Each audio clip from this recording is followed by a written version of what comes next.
आज थोडा वेगळा विषय आहे. हां, कथाकथन आहे. बघा, म्हणजे कथा ऐकल्यात ना की लक्षात येईल की समाजस्थिती किती झपाट्यानं ढासळते. ह्या कथा मी ज्या सांगणार आहे त्याला की फार वर्ष झालेली नाही. खरं म्हणजे 1992 साली महादेव शास्त्री गेले. 1906 साली जन्म झाला आहे. म्हणजे खूप वर्ष झाले आहेत असं नाही. 50 वर्षापूर्वीच्या कथा आहेत असं आपण म्हणूया, किंवा 30 वर्षापूर्वीच्या.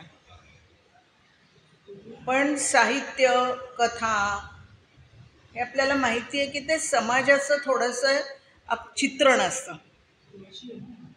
हां हां, ते समाजाचं थोडंसं चित्रण असतं. ह्या कथा ऐकल्यानंतर आपल्याला जाणवेल की नैतिक मूल्य किती झपाट्यानं ढासळत आहेत. म्हणजे आपण आपल्याला माणूस म्हणून घ्यायचं की नाही इथपर्यंत शंका यावी इतकी ती ढासळत आहे. पंडित महादेव शास्त्री म्हणजे महादेव सीताराम जोशी हे त्यांचं नाव. ते कोशकार होते. व्याकरण, ज्योतिष, काव्यशास्त्र यांचं पारंपरिक शिक्षण घेतलं आणि त्यांना शास्त्री ही पदवी मिळाली. म्हणजे महादेव सीताराम जोशी, आणि ह्या सगळ्या शिक्षणामुळे त्यांना शास्त्री ही पदवी मिळाली. भारतीय संस्कृती कोशाचे 10 खंड त्यांनी पूर्ण केले आणि मुलांच्या संस्कृती कोशाचे 4 खंड त्यांनी पूर्ण केले. 36 कथा संग्रह लिहिले. 36 कथा संग्रह लिहिले. त्यातल्या काही कथांवरती चित्रपट पण तयार झाले. तेही आपल्याला माहिती आहे. म्हणजे कन्यादान आहे, धर्मकन्या आहे, वैशाख वणवा आहे, मानिनी आहे. ह्या हे चित्रपट आपणही पाहिलेले आहेत. तर त्या महादेव शास्त्री जोशींच्या मी 3 कथा आपल्याला सांगणार आहे. हेही म्हणजे माणसाच्या नात्यामध्ये ही पण नाती असतात, रक्ताची असतातच, कौटुंबिक असतातच, पण अशीही नाती असतात हे या कथांमधून आपल्या लक्षात येईल. एका कथेमध्ये 2 मित्रांचे संबंध कसे असतात. एका कथेमध्ये एक आदर्श अधिकारी कसा असतो, समाजामध्ये राहून तो कसं काम करतो, आणि समाजाचं आणि त्याचं नातं काय असतं. आणि एका कथेमध्ये बालसुधारगृह म्हणजे तो मुलगा आणि त्याचे प्रमुख म्हणजे तिथल्या त्या अधीक्षक यांचं नातं कसं असतं. अशा 3 नात्यांबद्दल थोडंसं बोलणार आहे. वामनराव आणि सावित्री हे दाम्पत्य पुण्यात राहणार. त्यांचे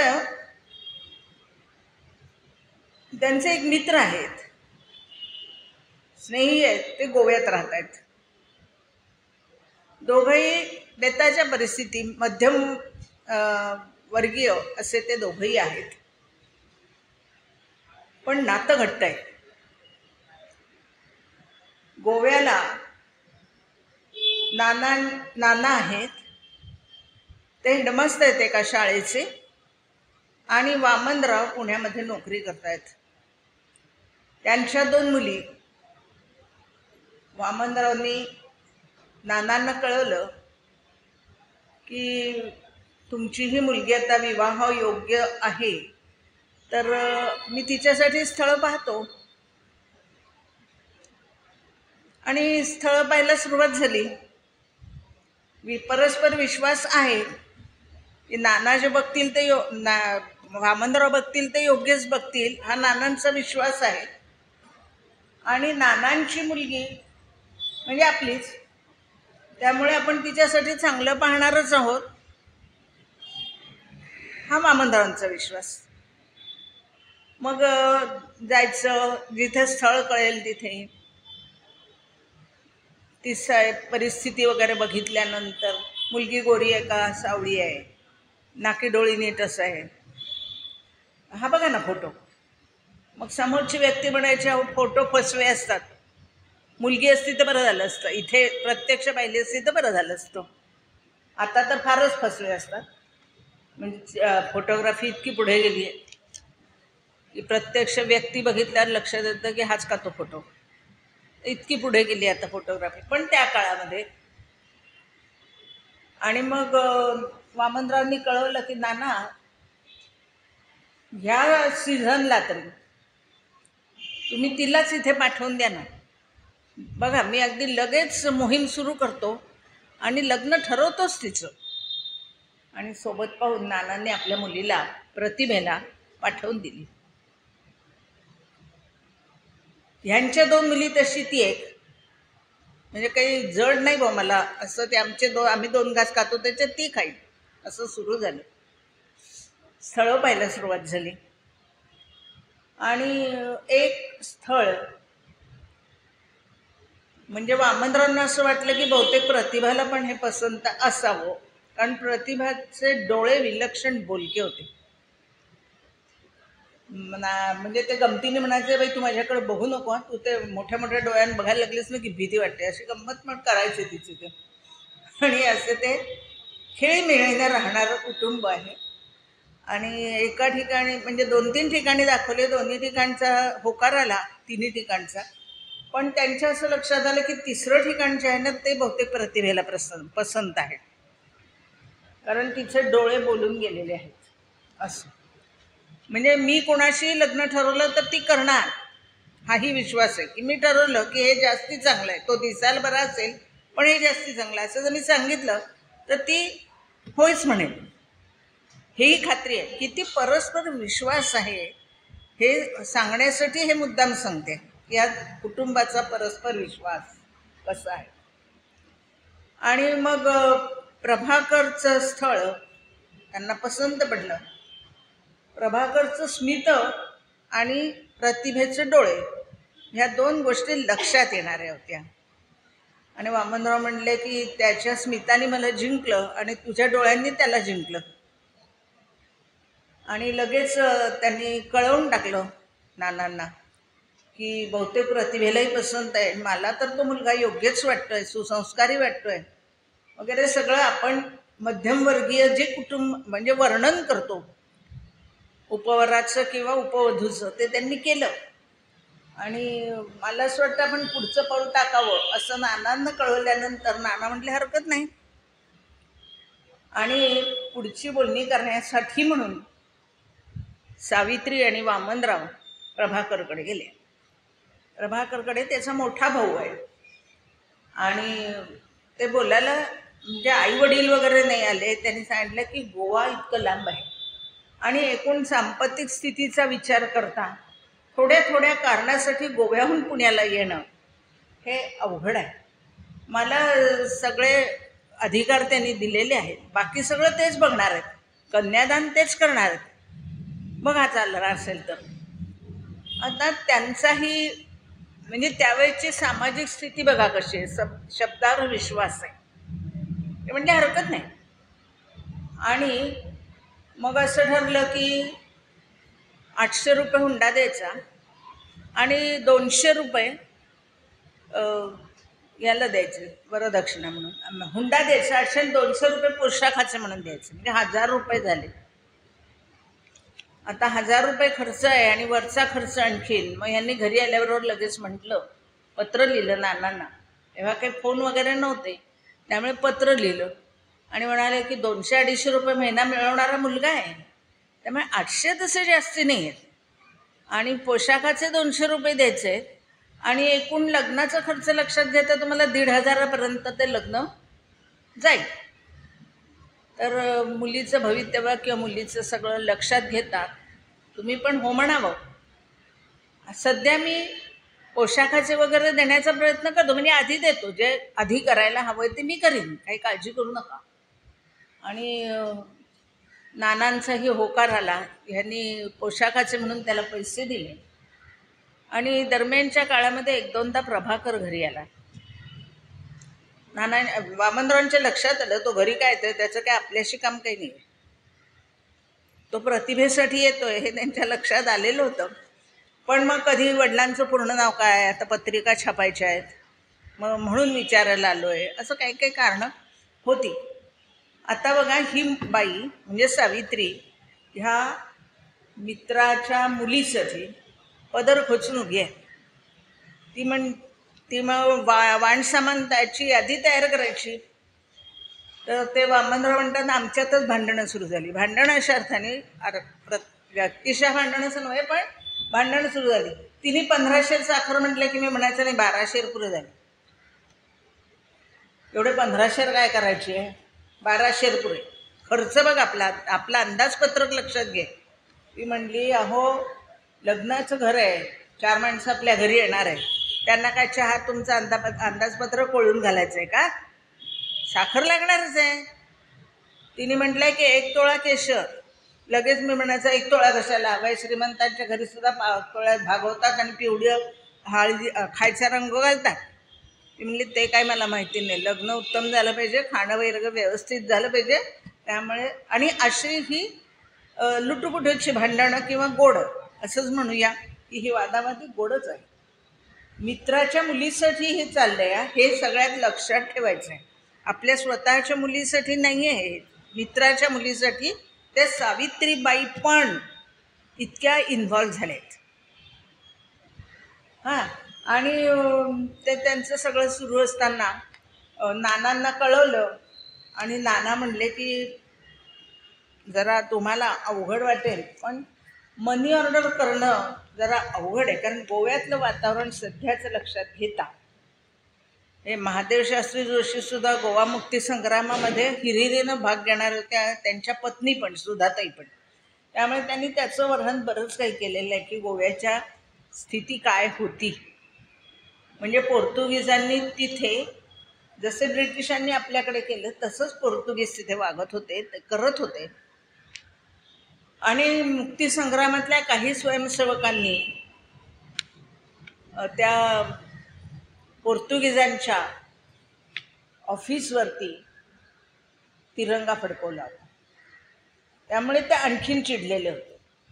असं ते सगळं वातावरण त्यावेळेचं. आणि त्यामुळे ते म्हणतात की मनी ऑर्डर केली असती म्हणजे करायला हरकत काहीच नव्हती, पण ती कुठे अडेल हे सांगता येत नाही. त्यामुळे सध्या तुम्ही खर्च करा. आता यांच्याजवळची पुंजी संपत आली, मध्यमवर्गीयच आहोत आपण सगळे, त्यामुळे पुंजी संपत आली आहे. आणि नानांनी सांगितलं होतं की 22 जूनला लग्न आहे ना, कुठल्याही परिस्थितीत 20च्या सकाळी मी तिथे येतो, 20च्या सकाळी मी येतो. 20च्या संध्याकाळपर्यंत सुद्धा ते आलेले नाहीत. आता नानांचा शब्द आहे, येतो म्हटल्यानंतर ते आले नाहीत, काही गडबड झाली असेल. कारण ते आकाशवाणीवरती गोव्याची वर्णनं येत होती काय काय आहेत ती, त्यामुळे चिंता होती, नानांच्याबद्दल चिंता होती की कुठे अडकले तर नसतील ना, या स्वयंसेवकांच्या ह्याच्यामध्ये ते पण नसतील ना वगैरे. अशा दोलायमान अवस्थेमध्ये 2 दिवस आधी प्रभाकरचे भाऊ आले, म्हणले व्याही भोजनाला आमंत्रण करायला आलोय, पण व्याहीच आलेले नाहीत. व्याहीच आलेले नाहीत. पुन्हा ते म्हणतात की काळजी करू नका, लग्न त्याच तारखेला होणार, तुमचे हुंड्याचे पैसे तुम्हाला मिळणार, अजिबात काळजी करू नका.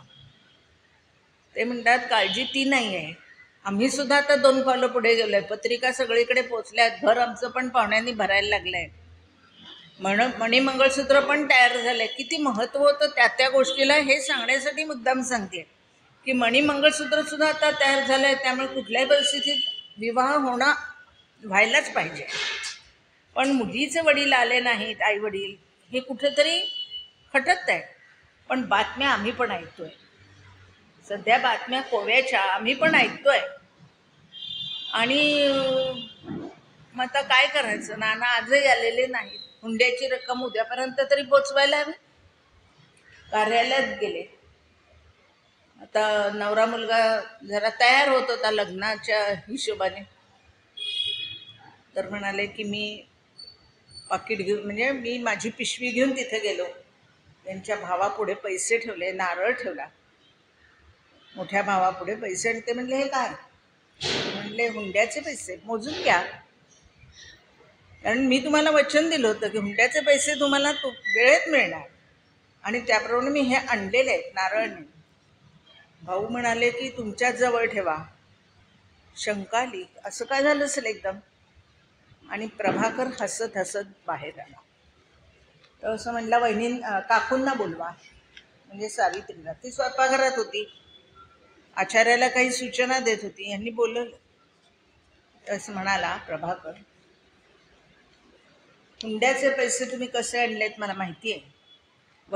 काकूंच्या हातात बिलवर आणि पाटल्या दिसत नाही आहेत.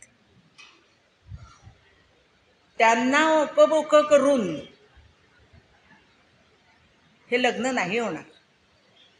त्यांचे हात रिकामे करून हे लग्न नाही होणार. आश्चर्य आहे.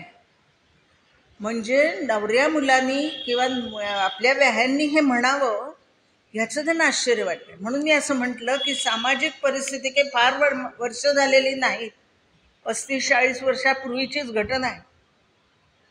आणि आता आपण काय पाहतो आहोत दृश्य. तेव्हा हे पैसे घेऊन जा, ते पैसे परत करा, आणि काकूंच्या हातामध्ये पाटल्या बांगड्या आणा. त्या भरल्या हातानेच मी कन्यादान करून घेईन. त्या भरल्या हाताने मी कन्यादान करून घेईन. त्याच्या डोळ्यात पाणी आलं वामनरावांच्या. कारण सकाळीच वहिनींचं पत्र आलं होतं.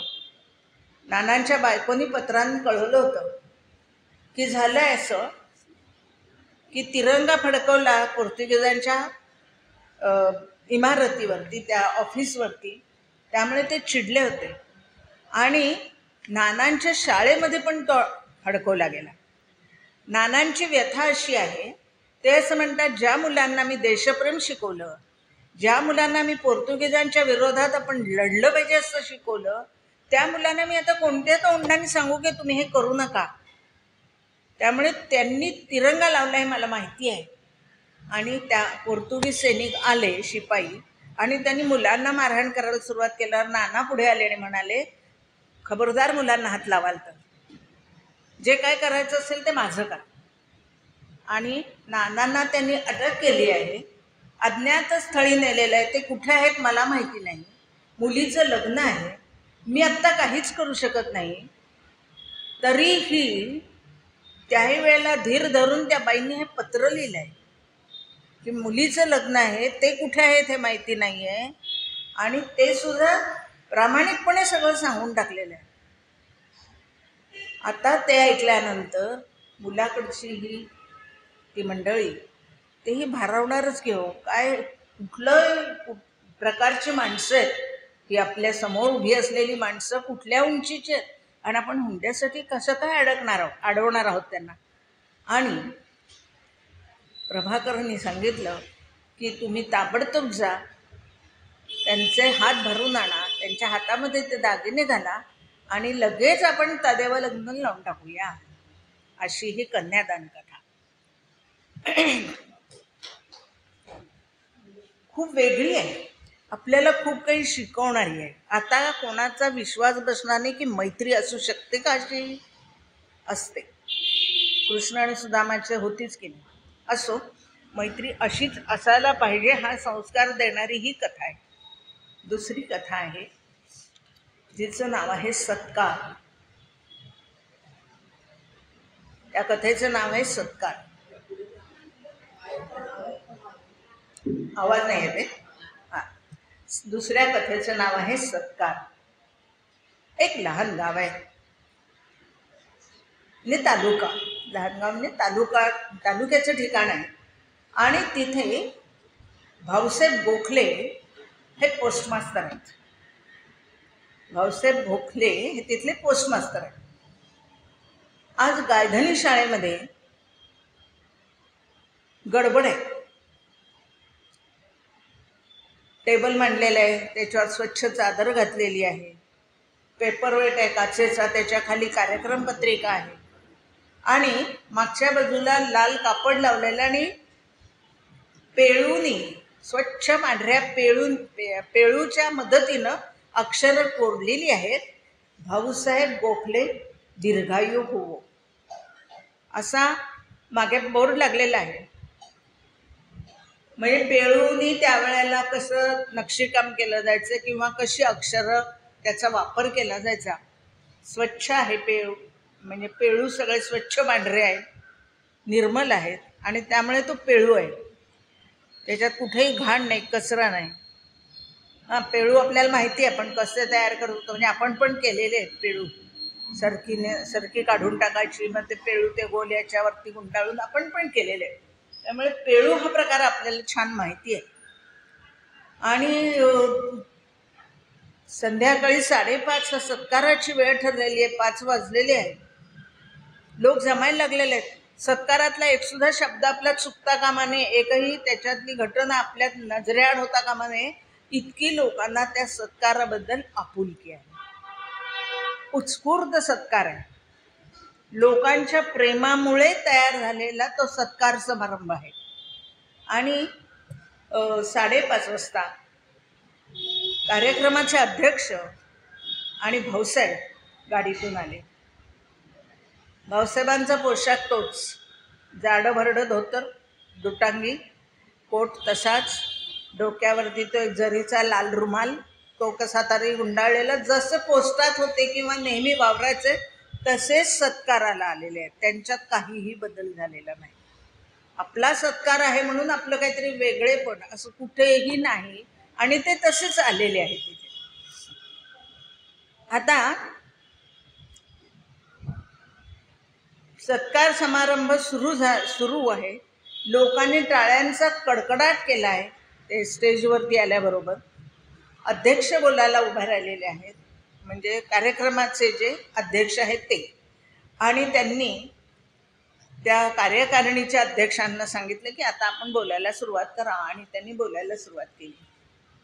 त्यांनी असं म्हटलं की भाऊसाहेब हे एक वेगळं व्यक्तिमत्व आहे. ते पोस्टमास्तर जरी असले तरी या गावाच्या सुखदुःखाला बांधले गेलेले आहेत. सगळ्यांना मदत करणारे आहेत. सगळ्यांच्या सुखदुःखामध्ये ते सहभागी होणारे आहेत. आपणहून सगळीकडे जाणारे आहेत. त्यांचं सगळ्या गावाशी मैत्र आहे. असं सगळं त्यांचं वर्णन. आणि ते कसे आहेत तर चोख आहेत, स्वच्छ आहेत. आणि त्याला त्यांनी धुतल्या तांदूळासारखे असा शब्दप्रयोग पण केलेला आहे. मग बरंच काही वाङ्मयीन अलंकार, उत्प्रेक्षा, उपमा असं काही वेगळं त्यांनी वापरून भाऊसाहेबांच्या त्या एकूण कार्यकाळ जो होता त्याचं वर्णन केलेलं आहे. त्याच्यात त्यांनी एक प्रसंग असा सांगितला की एकदा असं आपण सगळेजण बोलत होतो गावकरी, आणि तिथे भाऊसाहेब पण होते. त्यावेळेला आपण असं म्हटलं की ह्या शाळेमध्ये जवळच्या गावातून पण काही मुलं येतात, त्यांना रोज जाण्या येण्याचा त्रास होतो, तर आपण एखादं वसतिगृह जर त्यांच्यासाठी तयार केलं तर. वसतिगृह कोणासाठी? विद्यार्थ्यांसाठी. म्हणजे गावाची पण योजना बघा कशी आहे की त्या मुलांना रोज खेड्यांवरून येण्या जाण्याचा त्रास होतो, आपण एक वसतिगृह तयार करूया. भाऊसाहेब म्हणले इच्छा आहे ना, होणार. आणि दुसऱ्या दिवशी ते स्वतः कुदळ फावडं घेऊन जी जागा मिळाली होती वसतिगृहाला, ही जागा मी देईन असं एकाने सांगितलं होतं, तिथे जाऊन खोदायला सुरुवात केली. लोक म्हणले कोण, काय चालले बघूया. आणि 4 लोक लगेच गेले आणि विद्यार्थी आणि गावकऱ्यांच्या मदतीनं श्रमदानातून तिथे एक वसतिगृह उभं राहिलं. कोणीतरी सुरुवात करावी लागते, कोणाला तरी ते आतून वाटावं लागतं की ही गोष्ट चांगली आहे आणि इथं आपल्या गावात घडली पाहिजे. ती भाऊसाहेबांना वाटली. असे हे भाऊसाहेब. तर त्यांचा आज आपण सत्कार करतो आहोत.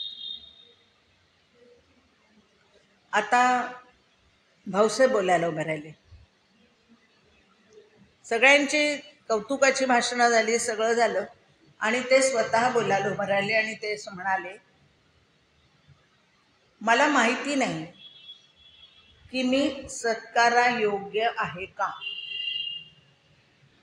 तुम्ही मला चोख वगैरे म्हटलं, पण अनेक वर्षापासून डाचत असलेली एक गोष्ट मी तुम्हाला सांगणार आहे की मी खोटी सही करून पैसे काढलेले आहेत.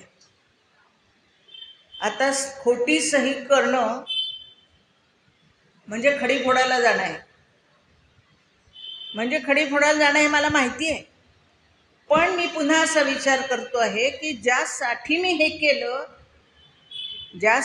हे केलं ते चूक होतं का बरोबर होतं, ते पाप होतं का पुण्य होतं, माहीत नाही. इथे मी गुन्हेगार असेन, पण माझं मन मला सांगतंय की देवाच्या दरबारामध्ये मी निर्दोषच असणार आहे. आता हे वाक्य ऐकल्यानंतर सगळ्या लोकांना वाटायला लागलं की हे काय भलतंच ऐकतोय. काही लोक म्हणाले, आता ह्यांना बोलण्याची काय गरज होती, होऊन गेलं ते होऊन गेलं, आता कशाला हे सांगतायत, आता हे कशा करता सांगतायत, असं आपापसात. आणि लगेच असं क्षणात वाटूनही गेलं की मग आपलं काय चुकतंय का, सत्कार करायला हवा होता की नाही. तेव्हा अध्यक्ष म्हणाले, भाऊसाहेब तुम्ही काय बोलताय, काय घडलं सांगतो म्हणाले. आणि त्यांनी तो सगळा प्रसंग जो वर्णन केलाय की एक दिवस मी पोस्टात गेलो, एक बाई तिथे आल्या, त्या खिडकीजवळ उभ्या होत्या. आता पोस्टर आपल्या डोळ्यासमोर आणा, आणि ते जुनं पोस्ट, एवढीशी खिडकी, ते गर्दी, ते छोटंसं जागा, असं सगळं ते असतं पोस्टात असायचं पूर्वी. आता छान असतं, पण पूर्वी आता आपण फार जातच नाही म्हणजे पोस्टात, पण तरीही त्यावेळेला ते होतं. आणि मला असं वाटलं की कार्डा पाकिटं घ्यायला कोणी आलं असेल घेईल, पण त्या बाई काही तिथून हलेत ना आणि काही करेना. मग मी विचारलं, तुम्हाला काही हवं आहे का, तर म्हणजे हो. तर म्हणे काय झालं, तुम्ही दवाखान्यात वगैरे आहात का, तर म्हणे हो. कोण आहे, दुसरं कोण असणार म्हणाल्या. म्हणजे यजमान त्यांचे दवाखान्यामध्ये ॲडमिट आहेत. माझ्या म्हणजे साताऱ्याला माझं पोस्टामध्ये खातं आहे आणि मला त्यातनं पैसे हवेत, कारण मी बरोबर आणलेले पैसे संपलेत, मला मिळतील का. आता मी त्यांना सांगितलं, हो साताऱ्याच्या पोस्टातले पैसे इथे कसे मिळतील तुम्हाला, ते खातं इथे बदलावं लागेल, त्याला 8 दिवस लागतील. खातं इकडे घ्यायला 8 दिवस लागतील. ह्या 8 दिवसामध्ये ती म्हणली, बापरे मग ह्या 8 दिवस मी काय करू. म्हणजे काय झालं, तर मी आणलेले सगळे पैसे संपलेत. भाऊसाहेब म्हणले, ठीक आहे, मी माझ्याजवळचे तुम्हाला देतो, मी माझ्याजवळचे तुम्हाला देतो. आणि त्यांनी 25 रुपये दिले की तेवढेच मला शक्य. ती म्हणली तेवढेही खूप झाले, 25 रुपये. तरी ती घुटमळली, 25 रुपये घेतल्यानंतरही घुटमळली, आणि ती असं म्हणली की अहो कोणीच नाही आहे माझं इथे.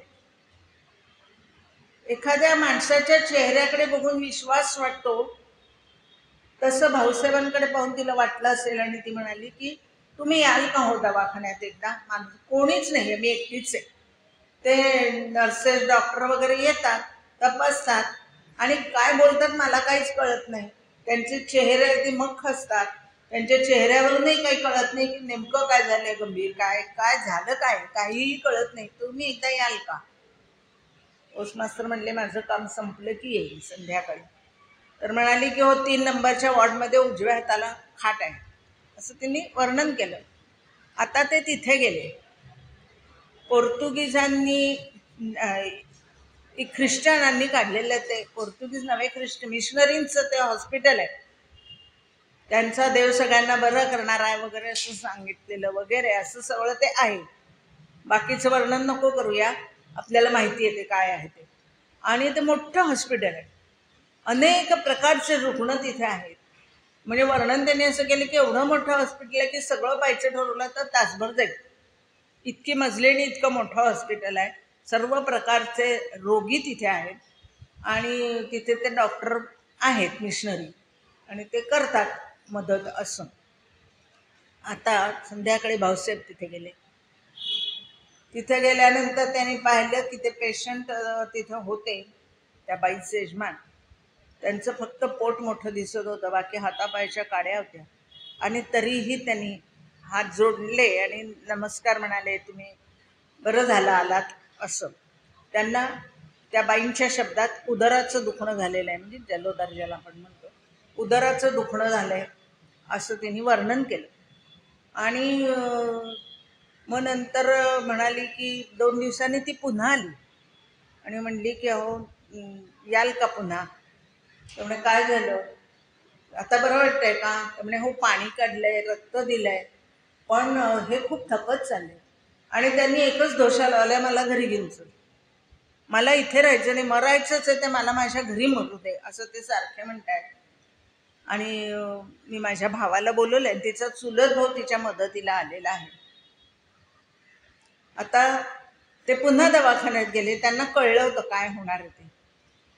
तर दरम्यानच्या काळामध्ये त्या काळातल्या याच्याप्रमाणे एक वाक्य म्हणजे एक वर्णन सांगते की त्यांनी असं म्हटलं की पैशा एवढं कुंकू त्या बाईंनी लावलेलं होतं, म्हणजे त्या कुंकवा सौभाग्य हा जो तेव्हा एक कल्पना होती सौभाग्याची, तर त्या कुंकवाचं बऱ्याच ठिकाणी त्यांनी उल्लेख केलेला आहे की ते छान दिसतं, चमकत होतं, किंवा असं वर्णन त्याचं 2-3 ठिकाणी केलेलं आहे.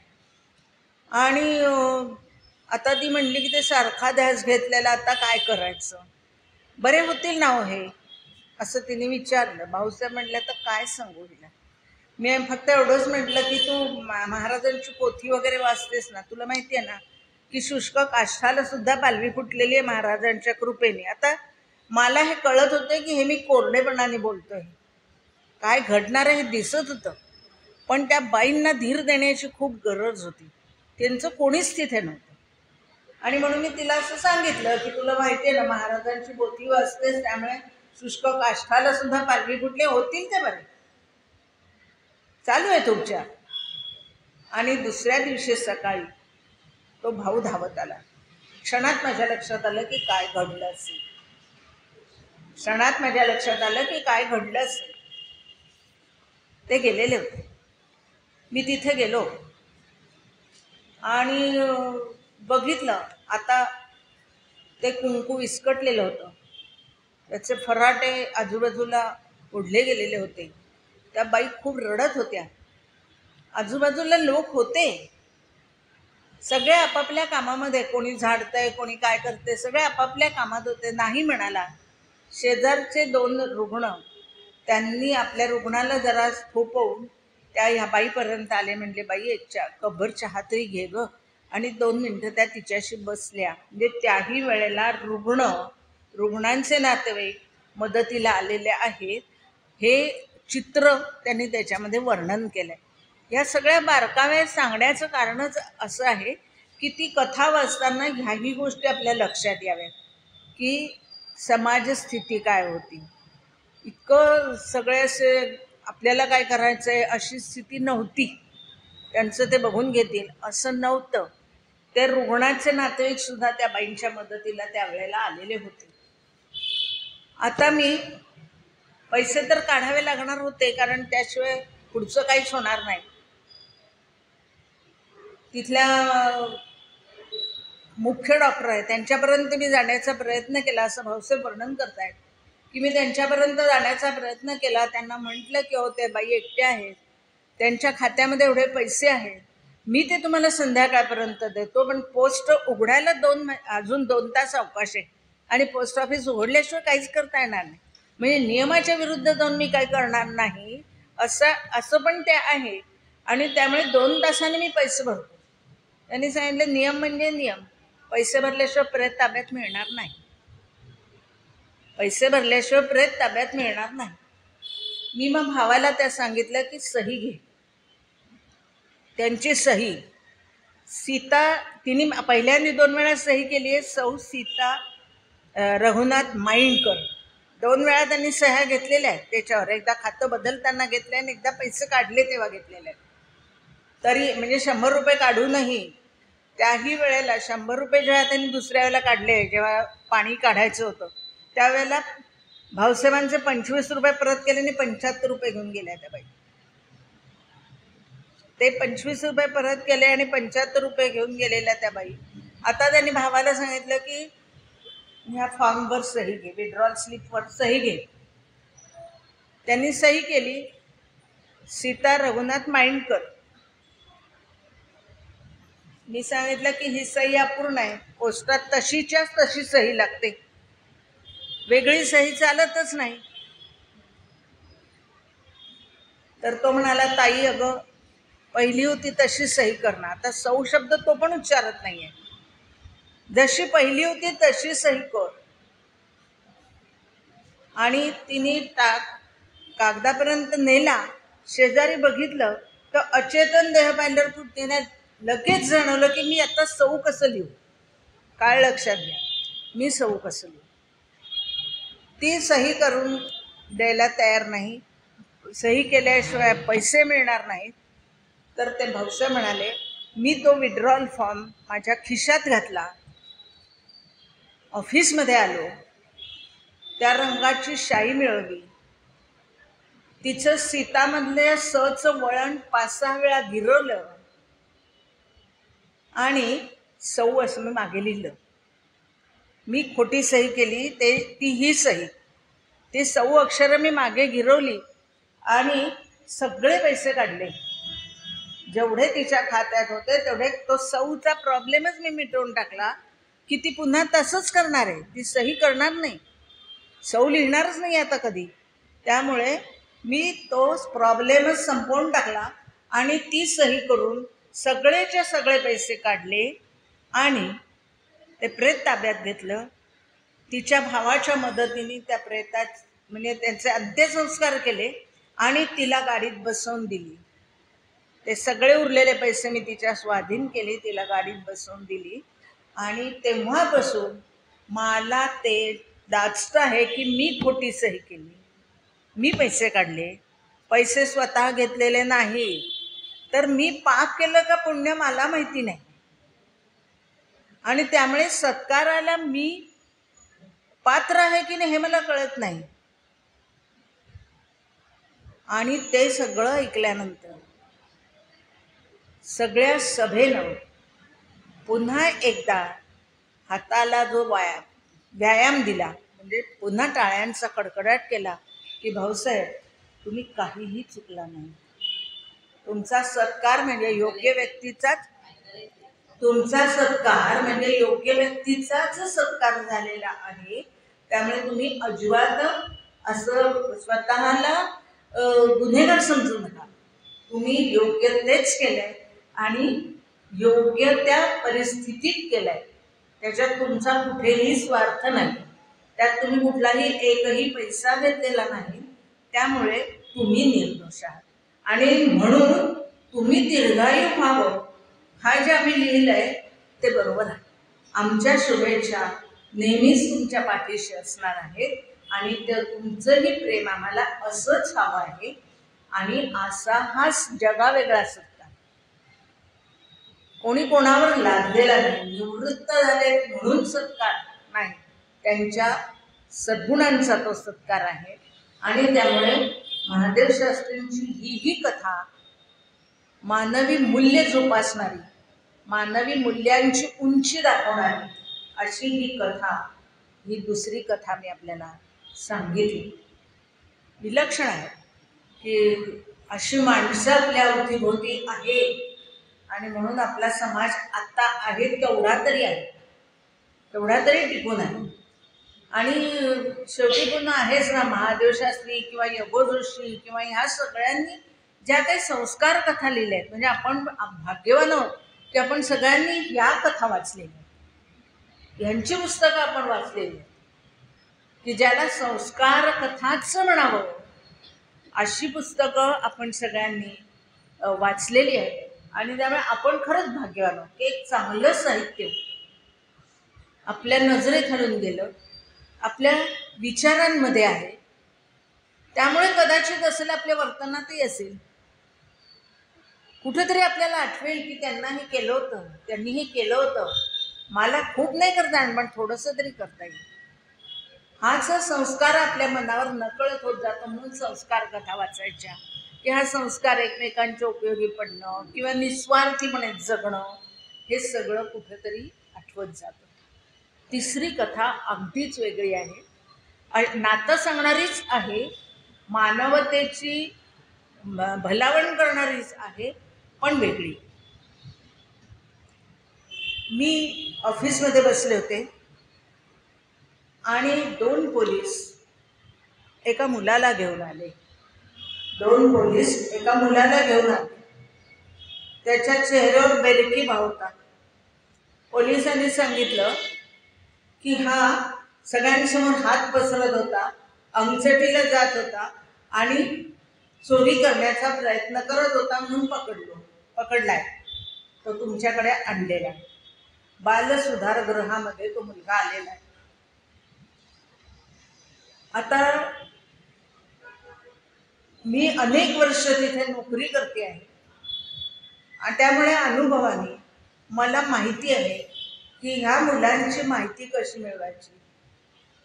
त्यांच्या धाकधपटशा प्रत्येकाला उपयोगी पडत नाही, त्यांच्याशी बेरकीपणाने बोलून चालत नाही.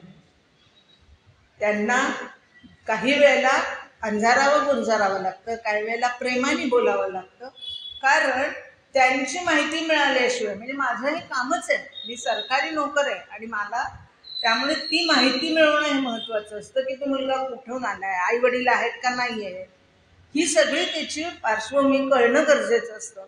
त्यामुळे मी त्या मुलाला विचारलं, नाव काय तुझं? त्यांनी सांगितलं विनायक. वडिलांचं नाव काय? बाबूराव. कुठे आहेत? मेले. त्या मुलाने सांगितलं मेले. आई पण मेली. अरे रे, लहान वयात पोरका झालास रे. त्याच्या चेहऱ्यावर कुठलाच भाव नाही. कुठल्या गावचा? कुठून आलायस? कुठे राहतोस? ते सगळे प्रश्न विचारल्यानंतर तो मुलगा म्हणला, बाई मला खूप भूक लागली आहे. त्याने आपला शर्ट वर केला, तो फाटलेला होता, त्याचे कपडे फाटलेले होते, तो कळकट मळकट मुलगा होता आलेला, आंघोळ नव्हती कित्येक दिवसात केलेली वगैरे. मला भूक लागली आणि त्याने शर्ट वर केला, त्याचं पोट खपाटीला गेलेलं होतं. मला क्षणात जाणवलं की ह्या भुकेनेच त्याला असं वणवण भटकायला लावलंय, या भुकेनेच तो कोणाच्या तरी अंगचडीला जातोय, या भुकेमुळेच तो सगळं करतोय. आणि मी मोलकरणीला हात मारली आणि तिला असं सांगितलं, जरी त्याला घाण वाटत नसली तरी जेवायला घालायच्या आधी त्याला स्वच्छ केलं पाहिजे असं मला वाटत होतं, कारण ती घाण मला बघवत नव्हती. मग त्याने तिथे उगीच एक उदाहरण दिलंय की मळाचा गणपती तयार केला पार्वतीने वगैरे असं. तर तसं तो मळकट झालेला मुलगा होता. मी सांगितलं, जा त्याला नळाखाली उभा धर, त्याचं चिखल न्हाणी कर, सगळा त्याच्या अंगावरचं चिखल काढून टाक, आपल्या कोठी घरामधल्या कपाटात शर्ट चड्डी आहे त्यातली एक शर्ट चड्डी त्याला घालायला दे आणि मग जेवायला दे.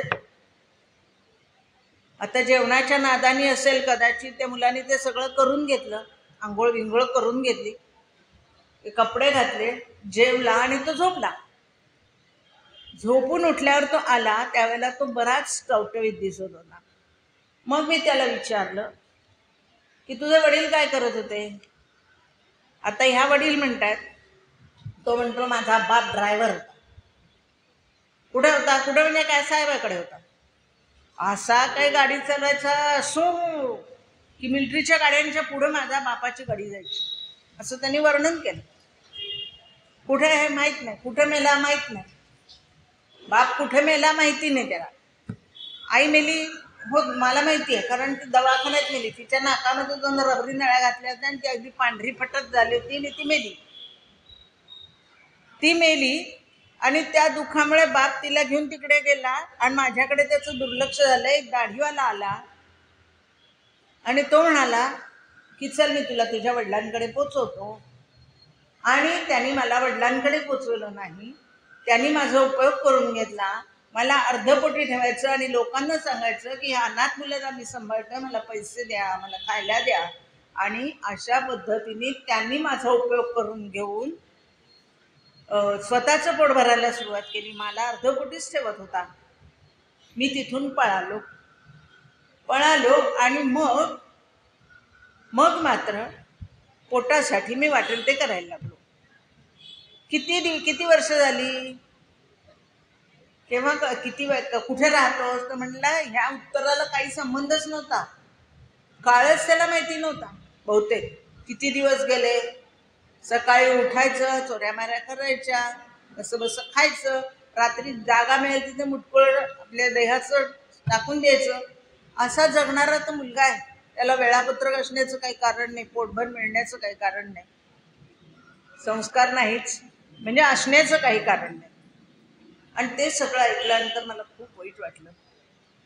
आणि मॅजिस्ट्रेट समोरही त्यांनी तीच उत्तरं दिली आणि मॅजिस्ट्रेटनी तो माझ्या ताब्यात दिला. 35 मुलं होती, हा 36वा. पण हा 36वा मुलगा जर मला कोणी सांगितलं असतं भविष्य की हा तुझ्या मनातच झिरपणार आहे, तर मी कदाचित त्याला घेतलं नसतं. हा खूप आगळा वेगळा मुलगा होता. कसा बघा, हा आता तिथे रुळा हळूहळू चुणचुणीत आहे, हुशार आहे. त्यामुळे 4च दिवसात त्यांना आमची प्रार्थना पाठ झाली. तो सकाळ संध्याकाळ सगळ्या मुलांच्या समोर उभारून प्रार्थना म्हणायला लागला. उत्तम खेळायचा, खेळण्यामध्ये मुलांना हरवायचा. आणि असा हा चुणचुणीत मुलगा हळूहळू नकळत मला त्याच्याबद्दल जवळीक निर्माण झाली. माझं सगळ्यांवरच प्रेम होतं, पण मी कोणाच्या प्रेमात अडकले नव्हते. पण आता काहीतरी वेगळं घडायला लागलं. एक दिवस सकाळी तो आला आणि म्हणाला, गुड मॉर्निंग बाई. मी म्हटलं, ह्याला गुड मॉर्निंग कोण शिकवलं?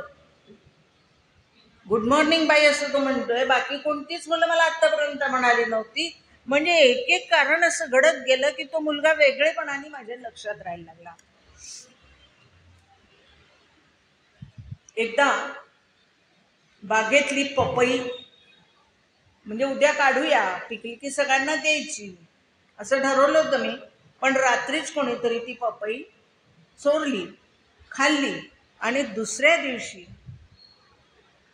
जेव्हा मी विचारलं तेव्हा कोणीच कबूल होईना की पपई आम्ही तोडली, आम्ही खाल्ली. कोणीच काय म्हणेना. मी सांगितलं की बघा, मी तुमचं सगळं मान्य करीन, म्हणजे केलं आहे, तुम्ही काय गुन्हे केलेत वगैरे याचा काही संबंध नाही. मी आता तुम्हाला इथे आणलाय, पण खोटं बोललेलं मला आवडत नाही. माझ्याशी खोटं नाही बोलायचं, असं त्या बाईंनी त्या सगळ्यांना सांगितलं. आणि विनायक आला संध्याकाळी आणि तो म्हणाला, त्यांनी आणखीन एक वाढवलं काहीतरी. तो असं म्हणाला, त्या दिवशी तो घरी जेव्हा आला तेव्हा मी माझ्या मुलीला दूध पाजत होते. ती काही पीत नव्हती, म्हणून मी तिला एक धपाटा मारला आणि पुन्हा कप तोंडाला लावला. आता धपाटा लावला तरी ती काही पेईना दूध, म्हणून म्हणे मी तिला जवळ घेतली. ती तिच्या गोबऱ्या गालावरून हात फिरवला आणि हे तो पाहत होता. कुठेतरी त्याच्या आतमध्ये हेलावलं. कारण त्याला जेव्हा मी विचारलं, कारण आईची आठवण येते का, तेव्हा तो म्हणला, येते ना केव्हा ते, रात्री विशेषतः येते, आणि मला कोणी मारलं की येते. आता ह्या दोन्ही गोष्टी त्या बाईंना पण जरा हेलावणाऱ्या होत्या, की कोणी मारलं की आणि रात्री म्हणजे. आणि मग तो म्हणला, बाई आज मी तुमच्या कुशीत झोपू का, मला आईची खूप आठवण येते. तर म्हणे, मी म्हटलं, अरे असं कसं करता येईल, 35 मुलं आहेत, तू काय एकटा आहेस का इथे? म्हणे, नाही बाई, पण ते कुठं म्हणतायत तुम्हाला आई म्हणू का म्हणून, किंवा मी तुमच्याजवळ झोपू का, असं बाकीच्यांना कुठे वाटतंय, मलाच वाटतंय ना. तर असं करा तुम्ही, कोणाला काही कळणार नाही, रात्री दार उघडं ठेवा आणि मी येईल. मलाही असं वाटलं की या पोराला माया द्यायला काय, आईच म्हणतोय ना, माझ्या मुलांसारखाच आहे तो, माझा विश्वास आणि मंजू तसाच तो आहे. आणि मी दार उघडं ठेवलं, पण तो आला नाही. तो त्या दिवशी आला नाही. सकाळी मी त्याला म्हटलं, का रे, तो म्हणला खिन्न होता. झोप लागली तुला? नाही लागली म्हणाला. झोप कशी लागेल? नाही लागली. पण मी असा विचार केला की एका बाजूला मंजू असेल, एका बाजूला विश्वास असेल, मला कुठे तुम्ही बरोबर आणखीन घ्याल?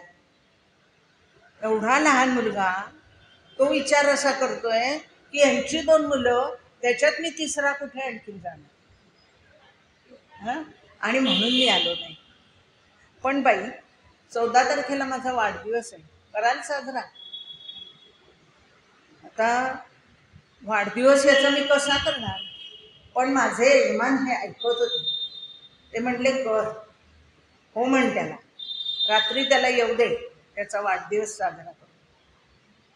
आणि मग त्याला माझ्या डाव्या बाजूला मी बसवलं, वाढलं जेवायला, आणि तो अचानक रडायला लागला. मी म्हटलं काय रे झालं? वाढदिवस तुला आवडलं नाही का? जेवण आवडलं नाही का? काय झालं? काय म्हणजे तू रडतोयस का? म्हटलं बाई मी तुमच्याशी खोटं बोललो, तुम्हाला खोटं आवडत नाही म्हणाला. ते माझ्या लक्षात आहे. मी विनायक नाही, माझं नाव जॉन आहे. आणि माझे वडील अँथनी म्हणून आहेत. आता सरकारी नियमाप्रमाणे वडील जिवंत असताना मी त्याला अनाथाश्रमात ठेवून घेऊ शकत नाही. आणि म्हणून मी मॅजिस्ट्रेटला ते कळवलं, म्हणजे नियमाप्रमाणे, त्यांच्या संस्थेच्या नियमाप्रमाणे मी ते कळवलं. आता तो मुलगा मला आई म्हणून पाहतोय, माझ्यावर विश्वास ठेवू पाहतोय, आणि त्यावेळेला मी मात्र त्याला आश्रमातून दूर करण्याचा प्रयत्न करते. म्हणजे कायद्याच्या बंधनामुळे का होईना, पण मी ते करते याची मला कुठेतरी खंत वाटत होती. आणि त्याप्रमाणे पोलिसांनी त्याच्या वडिलांचा शोध घेतला. ते सापडले. मग तो म्हणाला तसंच ते मिलिटरीतल्या एका साहेबांकडे तो ड्रायव्हर होते, हे खरं होतं, पण ते अँथनी होते आणि हा जॉन होता. त्यामुळे त्याच्या वडिलांना त्यांनी शोधून आणलं पोलिसांनी, कारण ते सगळं जमलं. जी काय माहिती या मुलाने दिली होती ती, यांनी सांगितलेली, आणि त्या तारखा, हे सगळं जमलं. आणि त्यामुळे पोलिसांनी त्यांना आणलं. आता तिथे आल्यानंतर हा मुलगा समोर आहे, ते वडील समोर आहेत. अपेक्षा या बाईंची अशी आहे की तो तात्काळ आपल्या वडिलांना मिठी मारेल किंवा वडील त्याला जवळ घेतील. या दोन्ही गोष्टी घडल्या नाहीत. आणि तिच्या लक्षात आलं की हा मुलगा प्रेमाचा किती भुकेला आहे. त्याचे वडील त्याला प्रेम देऊ शकले नाही. मीच त्यांना म्हटलं, अहो तुमचा मुलगा ना, घ्या त्याला जवळ. आणि मग त्यांनी त्याला जवळ घेतलं. ते दोघं, आता तो वडिलांबरोबर जाणार हे नक्की होतं, कारण वडील आहेत म्हटल्यानंतर त्याला मी इथे ठेवून घेऊच शकत नाही. आणि मी मात्र, बाकीची मुलं त्याला पोचवायला गेली, मी मात्र नाही गेले. त्याची आठवण मला येतच राहिली, पुन्हा पुन्हा येत राहिली, कारण त्यांनी तसाच लळा लावला होता मला. आणि 8 दिवसांनी पुन्हा पोलीस त्याला घेऊन आले. 8 दिवसांनी त्याला पुन्हा पोलीस घेऊन आले आणि ते म्हणले की पेनच्या निमित्ताने हा चोरीचा प्रयत्न करत होता. आणि त्याला एवढंही कळलं नाही की समोर पोलीस असताना आपण हे करू नये. समोर पोलीस असताना आपण हे करू नये एवढंही त्याला कळलं नाही, आणि त्यामुळे तो पकडला गेलाय. मी त्याला विचारलं, आता मी त्याला विनायकच म्हटलं, विनायका का असं केलंस? तो म्हणला, बाई मला तुम्ही हवे आहात, मला या आश्रमाचं प्रेम हवंय, आणि त्यामुळे किती वेळा मला करावं लागलं तरी चालेल, पण तुम्ही मला इथे बाहेर पाठवलं तर पुन्हा इथे येण्यासाठी मी काहीतरी करणार गुन्हा, कारण मला इथे यायचंय. मला हा जिव्हाळा हवाय, मला हा जिव्हाळा हवाय तुमचा आणि इथल्या मुलांचा, त्या संस्कारांचा. इथे जे काही घडतंय, जी दिनचर्या आहे ती मला हवीशी वाटली, आणि म्हणून हे जिव्हाळा ही तिसरी कथा. अशा महादेव शास्त्रींनी लिहिलेल्या अनेक कथा आहेत, पण ह्या 3 मला जास्ती आवडल्या.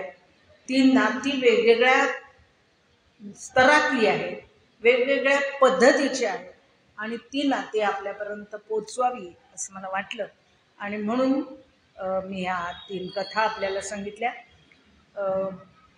मुख्य म्हणजे मी त्यांना म्हटलं होतं म्हणजे की मला आज कथाकथन केलं तर चालेल का. तर त्यांनी म्हणजे संयोजकांचे आभार मानायला पाहिजे की त्यांनी हो म्हटलं. नाहीतर आपण कुठलं तरी चरित्र किंवा कुठलं तरी कार्यपरिचय असं करत असतो. पण हाही एक प्रकार आपल्यात व्हावा. जसं आपण मागे केलं होतं व्हॉट्सॲपचं चांगलं वाचन जे काही वाचलं असेल किंवा कथा तुमच्यापैकी कोणी सांगणार असला तर सांगा, तसा हा पण एक प्रयोग बऱ्याच दिवसांनी केला. मला वाटतं 2-1 वर्षापूर्वी असाच एक कथाकथनाचा ज्योत्स्ना देवधरांच्या कविता मी तेव्हा सांगितल्या, कथा मी त्यावेळेला सांगितल्या होत्या. आज महादेव शास्त्री जोशी. धन्यवाद.